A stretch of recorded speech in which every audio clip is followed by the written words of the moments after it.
Story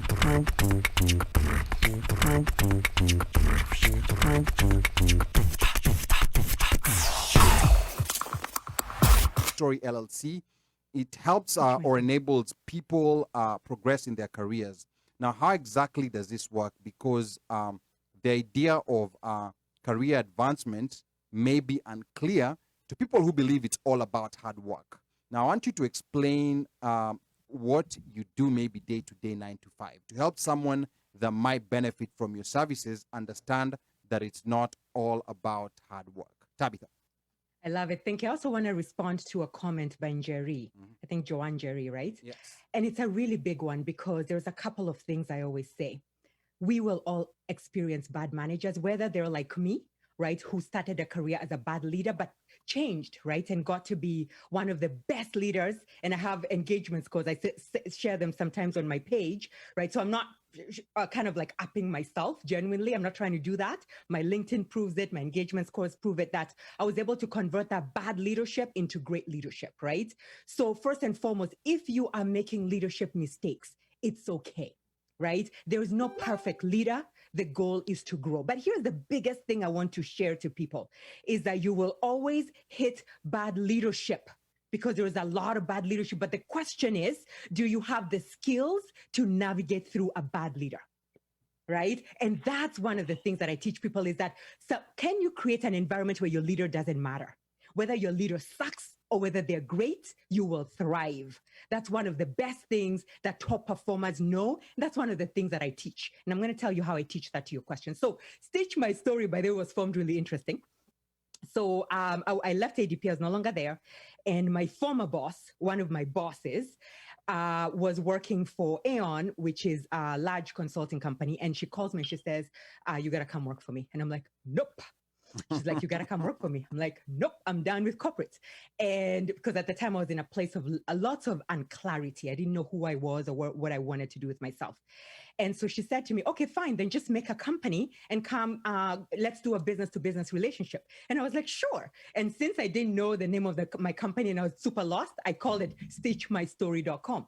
Because I was like, I'm going to stitch my own story through this. I'm in that period. So that's how Stitch My Story was born. Okay. With my former boss as a client. But so how do I help clients? Yes, sorry. Yes. No, go ahead. Go ahead. So how do I help companies today, clients? I do it two fronts. There's one front where it's a business front, where I work with small and mid-sized companies. My smallest company has 32 employees. My largest has about 270 employees, where I provide HR executive and training services. But that's one side. Let's talk about the people side, the coaching side, which is what I'm doing now. So I do it in 3 ways, right? The first way is I do executive coaching. And anybody right now who's doing executive coaching with me is a C-suite executive. I'm not saying I don't do it with other leaders, but from a price point perspective, it makes sense when people are on the C-suite level or VP level. But anybody and everybody is welcome. The second way I do it is I launch what's called a Best Self at Work Career Intensive.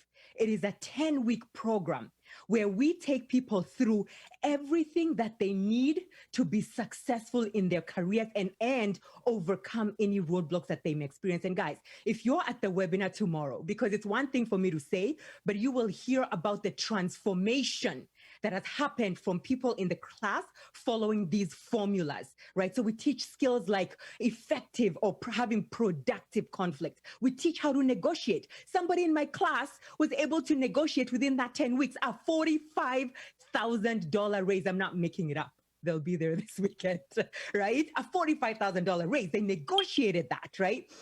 We teach career clarity to help people really understand their personal currency. What is it? How should you show up at work all the time to make sure that you stand out, you're leveraging your own personal currency, and you're furthering your career faster, right? And then we teach skills like influencing, advocating for yourself, those kind of things. So that's the second way that I do that. It's a boot camp that I offer. I'm offering one starting August 21st.